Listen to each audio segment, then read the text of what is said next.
বজ্রপাত, মেঘে মেঘে ঘর্ষণের ফলে উৎপন্ন বিদ্যুৎ চমক।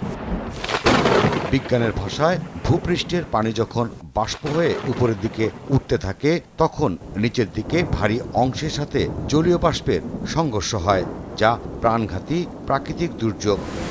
নগরায়নের দোহাই দিয়ে গাছ কাটার ফলে পড়ছি বজ্রপাতের ঝুঁকিতে। প্রতি বছর দেশে আশঙ্কাজনক হারে বাড়ছে বজ্রপাত। তবে ভয়াবহ বজ্রপাত দেখা যায় মূলত মার্চ থেকে মে মাস পর্যন্ত। কম ভয়াবহ বজ্রপাত দেখা যায় জুন থেকে সেপ্টেম্বরে। হালকা বজ্রপাত দেখা যায় অক্টোবর, নভেম্বর, ডিসেম্বর, জানুয়ারি ও ফেব্রুয়ারিতে। দেশের উত্তর ও উত্তর পশ্চিমাঞ্চল এলাকা মূলত বজ্রপাত প্রবল এলাকার তালিকার উপরে। বজ্র মেঘ দেখা মাত্রই সর্বশক্তি দিয়ে দৌড়ে ঘরে যেতে হবে এবং ঘরে গিয়ে কমপক্ষে সর্বশেষ শব্দ শোনার পরে আপনাকে 30 মিনিট অপেক্ষা করতে হবে। 2018 সাল থেকে চলতি বছরের 18 এপ্রিল পর্যন্ত দেশে বজ্রপাতে মৃত্যু হয়েছে 2440 জনের। এর মধ্যে বেশিরভাগই কৃষক। আহত হয়েছেন 205 জন।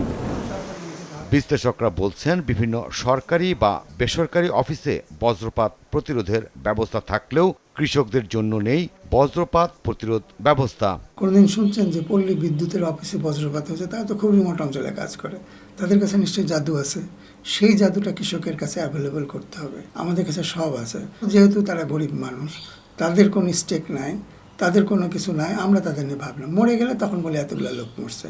বজ্রপাতে আক্রান্ত ব্যক্তির শরীরে বিদ্যুৎ আছে, এই ভ্রান্ত ধারণায় অনেক ক্ষেত্রে ভয়ে প্রাথমিক চিকিৎসা সেবাটুকু পায় না রোগী। ভ্রান্ত ধারণা থেকে বের হওয়ার পরামর্শ চিকিৎসকদের। আক্রান্ত হয়ে যায় পেশেন্টটাকে লাইফ সেভিং এর জন্য সিপিআর দেওয়া দরকার। বুকের উপরে আমরা হলে হাত একটা হাতে আর একটা হাত রেখে আমাকে চাপ দিতে হয় 2 ইঞ্চি গভীরে। সেক্ষেত্রে হলে তারপরেই 5 থেকে 6 বার দেওয়ার পর আবার মুখ দিয়ে শ্বাসটা দিতে হয়। বজ্রপাত থেকে বাঁচতে যেতে হবে ঘরে বা নিরাপদ আশ্রয়ে। এর কোনো বিকল্প নেই, এমনটাই বলছেন বিশ্লেষকরা। জেমসন মাহবুব, সময় সংবাদ, ঢাকা।